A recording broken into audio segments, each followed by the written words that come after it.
ఉదయిస్తోంది, కదులుతోంది, తేజస్సిస్తోంది, బుద్ధిని చైతన్యపరుస్తోంది, ఇన్ని ఉపకారాలు చేస్తోంది, మొక్కలు బతుకుతున్నాయి. ఆ చైతన్యము ప్రస్ఫుటంగా కనపడుతుండగా ఆ బింబమునందు దైవత్వాన్ని నువ్వు చూడగలిగితే నీ యందున్న రాక్షస గుణములు పరిమారిపోతాయి, నువ్వే ధరించిపోతావు. ఇంతకన్నా ఉపకారం ఏం కావాలి? అది మౌఢ్యము కాదు, లోకమునకు మహోపకారం.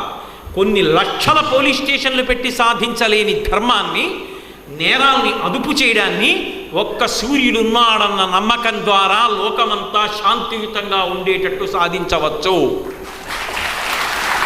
అయినప్పుడు ఆయన ఆసురీ గుణములను పోగొడుతున్నాడు. కాబట్టి అమిత్రాణం భయకరో మిత్రాణం అభయంకర. వాడు ఉన్నాడని నమ్మిన వాణ్ణి వాడు రక్షించాడు అనడానికి ఎన్నో ప్రమాణములు లోకంలో కనపడుతున్నాయి. మల్లంపల్లి శర్వేశ్వర శర్మ గారని మహాభక్తుడు, వారు నాతో ఒకసారి చెప్పారు. కాకినాడలో వారు మా ఇంటికి వచ్చారు, మా అదృష్టం. వచ్చినప్పుడు వారు నాతో మాట అన్నారు, ఏమయ్యా ఒకసారి మండుటెండలో పెడుతున్నానయ్యా, మండిపోయింది తలకాయ ఎంతాను. వెంటనే సూర్యుడి వంక చూసి ఓ మాట చెప్పా, స్వామి నిన్ను నమ్మిన వాళ్ళని కూడా నువ్వు బాధ పెడితే రాక్షస బుద్ధి అంటారు, నేను నిన్ను నమ్మి బతుకుతున్న వాడిని ఎందుకు బాధ పెడుతున్నావు అని అడిగాను. సంస్కృతంలో శ్లోకం చేశారే అని ఒక శ్లోకంలో స్వామిని అడిగాను. అడిగి 10 అడుగులు వేసాను, అంతే చల్లబడిపోయింది. నేను ఇల్లు చేరే వరకు చల్లబడిందయా, నేను నమ్మిన స్వామి నన్ను కాపాడాడయా అన్నారు ఆయన. నమ్మినవాడు నువ్వైతే కాపాడడానికి ఈశ్వరుడు ఎప్పుడూ సిద్ధంగా ఉన్నాడు. కాబట్టి స్కంద ఆయనే ఏష బ్రహ్మాచ విష్ణుశ్చ శివ స్కంద ప్రజాపతి. అక్కడికి ఆ పాదం పూర్తవుతుంది కదా. ప్రజాపతి అంటే అన్ని ప్రాణుల యొక్క తండ్రి, ప్రత్యేకించి మనందరికీ తండ్రి. ఎలా అంటే మానవ అన్న శబ్దానికి అర్థం ఏమిటంటే మనువు యొక్క సంతానం మనందరం.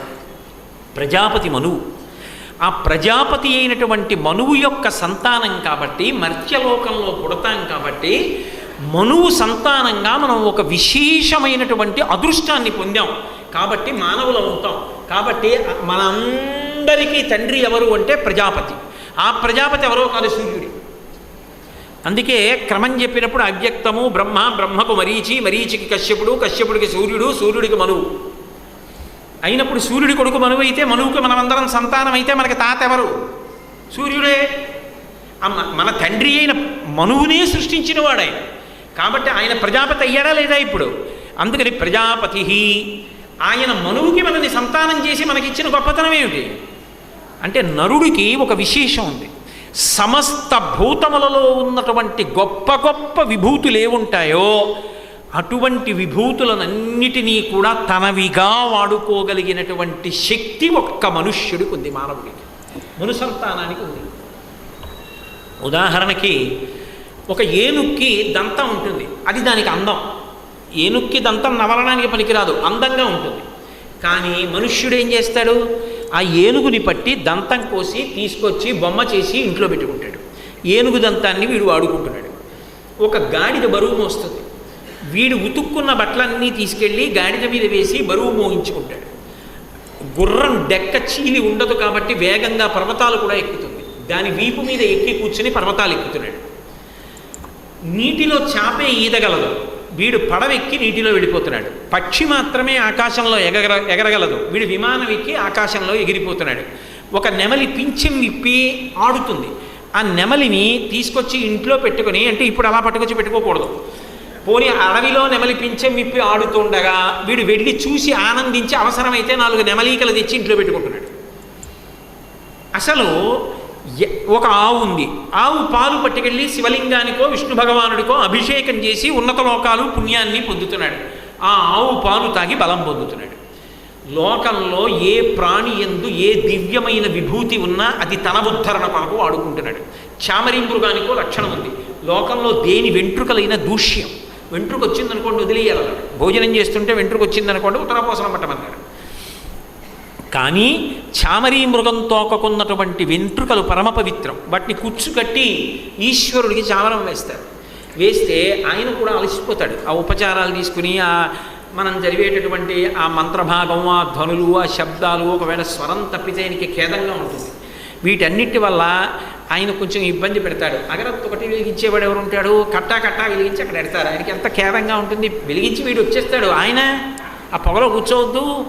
ఇంత కర్పూరం ఇంత పెద్ద దాంట్లో పెట్టి ఇలా పరిచేసి వెలిగించేసి అదే పనిగా తిప్పేస్తూ ఉంటే ఆయనకి ఎంత ఇబ్బందిగా ఉంటుంది. ఎవరికి కావాలి? అయినప్పుడు ఆయనకి ఆ ఇబ్బంది తీరడానికి ఏం చేస్తారంటే ఆఖరణ చామరం వేస్తారు. ఆ చామరం వేస్తే ఆయన సంతోషపడతారు. చామరీ మృగం వెంట్రుకలకి ఇటువంటి శక్తి ఉందని తెలుసుకొని దాని వెంట్రుకలను పీకి తీసుకొచ్చి కుచ్చు కట్టి భగవంతుడికి సేవ చేసి పుణ్యాన్ని సంపాదించుకుంటున్నది ఎవడు? మనుష్యుడేనా? అయినప్పుడు మనువు యొక్క సంతానంగా మనం ఇంత గొప్ప శక్తిని ఒకదాన్ని పొంది ఉన్నామా లేదా? దీనికి కారణం మనం మనువు సంతానం అవడం. అటువంటి ప్రజాపతి ఎవరు? మనకి ఈ శక్తిని ఇచ్చినవాడు ఆయనే. కాబట్టి ఈశ్వర నీకో నమస్కారం. ప్రజాపతి అక్కడికి ఆ పాదం పూర్తయింది. ఏష బ్రహ్మాచ విష్ణుశ్చ శివస్కంద ప్రజాపతి. కాబట్టి ఆదిత్య హృదయం అయిపోయింది అనుకోండి. అయితే పరమభక్తితో గురువుగారు చెప్తున్నారనేటటువంటి బుద్ధితో యుద్ధభూమిలో విన్నాడు రామచంద్రమూర్తి దీన్ని కదూ. రాముడు యుద్ధభూమిలో ఉండగా గురువుగారు చెప్తున్నప్పుడు పరాకుగా వినలేదు. పూజయస్వైవమేకాగ్రో దేవదేవం జగత్పతిం. ఏకాగ్రబుద్ధితో విన్నాడు. ఒక్కసారి విన్నాడు, గ్రహించాడు. ఒక్కసారి విన్నాడు, గ్రహించాడన్న మాటకు అర్థం ఏమిటంటే ఆయన అంత యుద్ధ భూమిలో ఉన్న గురువుగారు చెప్తున్నప్పుడు మాత్రం అబ్బా ఇప్పుడు వచ్చి చెప్తున్నారని పరాకు బుద్ధితో వినలేదు.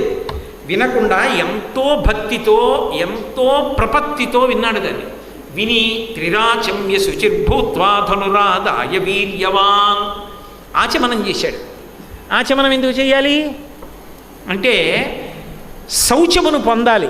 ఏదైనా ఒక గొప్ప విషయాన్ని చెయ్యాలి అంటే ఆచమనం చెయ్యాలి. ఆచమనం చేస్తే స్నానం చేయడంతో సమానం. అన్ని వేళలా స్నానం చేయడానికి అవకాశం ఉండదు. అలా అవకాశం లేకపోతే విభూతి చల్లుకుంటారు, లేకపోతే గోవిందనామం చెప్తారు. అథవా ఓ మంచి పని చేస్తున్నారనుకోండి, మొదటి నుంచి అక్కర్లేకపోతే ఓసారి ఆచమనం చేసి మొదలుపెట్టారు. ఆచమనం చేస్తే శౌచం కలుగుతుంది. బాహ్య అభ్యంతర శౌచం. నిజానికి స్నానం చేసి ఆచమనం చేయాలి. స్నానం చేయడానికి అవకాశం లేకపోతే ఆచమనం ఒకటి చేస్తే చాలు, అప్పుడు బాహ్యాభ్యంతర శౌచం కలుగుతుంది. రాముడు ధర్మవేత్త, మహానుభావుడు. యజుర్వేద వినీతశ్చ వేద విద్విస్సుపూజిత ధనుర్వేదే చ వేదేషు వేదాంగేషు చ నిష్ఠిత అంటారు హనుమ. యజ్ అంటే ఆరాధన. ఆయనకి బాగా తెలుసు వేదం. అందుకే ఆయన వెంటనే 3 మాటలు ఆచమనం చేశాడు. ఎన్ని మాటలు చదివాడు అంటే ఇది చదివినప్పుడు మాత్రం 3 మాటలు చదివాడు. అంటే దాని అర్థం ఏమిటి? నీకు ఏదైనా చాలా సంక్లిష్ట పరిస్థితి ఏర్పడితే కాంతారేషు భయేషు చ. భయానికి పర్యాయ పదం అరణ్యం. ఎందుకో తెలుసా? అరణ్యంలో దారి తెలియదు. మీరు ఎటు వెళ్ళండి ఒక దారిలాగే ఉంటుంది. అలా వెళ్ళిపోయారనుకోండి అదే దారిలో ఉంటుంది. ఇటుడితే దారిలో ఉంటుంది, ఇటుడితే దారిలో ఉంటుంది, ఆఖరికి అడవి మధ్యలో వెళ్ళిపోతాడు. అందుకే రామాయణంలో రాముడు మంచినీళ్ళు తేవడానికి లక్ష్మణస్వామి వెళ్తుంటే జాగ్రత్త చెప్తాడు. మన దగ్గర ఉన్న పంచెల్లో పాతవైపోయినవి కొన్ని తీసి ముక్కలు చేసి నువ్వు వెళ్ళే ముందు చెట్ల మీద ఒక్కొక్క చెట్టు ఎక్కి మధ్య మధ్యలో చెట్టు మీద ఆ బట్ట పీలికలు కట్టుకుంటూ వెళ్ళంటే. దారి మర్చిపోయారనుకోండి, అప్పుడు ఏదో ఓ పెద్ద చెట్టు ఎక్కి చూస్తారు. ఈ గుడ్డ పీలికలు ఆ జెండాల్లో ఎటెగురుతున్నాయో అటు వచ్చారని చెప్పి మళ్ళీ అటు నుంచి కుటీరం దగ్గరికి వచ్చేస్తారు. లేకపోతే రాముడో వైపు లక్ష్మణుడో వైపు వెళ్ళిపోరు. అరణ్యం దారి తప్పిపోతారు. దారి తప్పిపోవడం అంటే భయమే. అది కాంతారేషు అన్న మాటకి అర్థం ఏంటంటే దారి తప్పి నువ్వు భయానికి లోనైపోతే మళ్ళీ నిర్ధారిస్తున్నారు భయేషుచా. నువ్వు ఎప్పుడైనా అంత భయానికి లోనైపోతే నీకు వెంటనే పరబ్రహ్మము యొక్క అనుగ్రహము కలగాలంటే 3 మాటలు జపించు. ఒకవేళ అలా కాదు, రోజు నేను ఆయనకి కృతజ్ఞతను ఆవిష్కరిస్తాను అని అనుకుంటున్నావా? అలా అనుకుంటే ఒక్కసారి నువ్వు కీర్తయన్ పురుషక్కశ్చిన్నావసీతతి రాఘవ. కీర్తయన్ అన్న మాటకు అర్థం ఏమిటంటే నీ మనసు నిలబడాలి. అందుకు దాని విశేషాలు వినడం. దాని విశేషం వినడం ఎందుకంటే ఇవన్నీ విన్న తర్వాత మీకు రేపు తెల్లవారిందనుకోండి, ఒరే ఆయన చెప్పాడు రా మేరు పర్వతానికి ప్రదక్షిణం చేసి వస్తాట, కులపర్వతాలకి బ్రహ్మగారు గౌరవం ఇచ్చాట, ఈయన బ్రహ్మలాగే మేరు పర్వతానికి ప్రదక్షిణం చేసి వస్తున్నాడు ఆయన కాళ్ళు లక్ష్మీదేవి పడుతుంది. ఇప్పుడు పద్మాల్లోకి కిరణాలు ఎడితే లక్ష్మి ఆయన కాళ్ళు పడుతుంది. ఆయనే బ్రహ్మ, ఆయనే విష్ణువు, ఆయనే శివుడు, మంగళప్రదుడు, ఆయన వలననే లోకాలు పుడుతున్నాయి. అబ్బా ఏవి బింబం అని దాని వంక చూస్తూ తాదాత్మ్యతతో మీరు చదువుతున్నారనుకోండి. అలా ఆదిత్య హృదయం అంతా చదువుతున్నప్పుడు ఒక్కొక్క నామము యొక్క వైశిష్ట్యము చేత లోపల మనసు పరవశించి పొంగులు వారుతుండగా సూర్యబింబం వంక ఒక్కసారైనా చదివినవాడు ఎవరున్నాడో వాడికి ఆ సూర్య భగవానుడి యొక్క పరిపూర్ణమైన కటాక్షము లభిస్తోంది.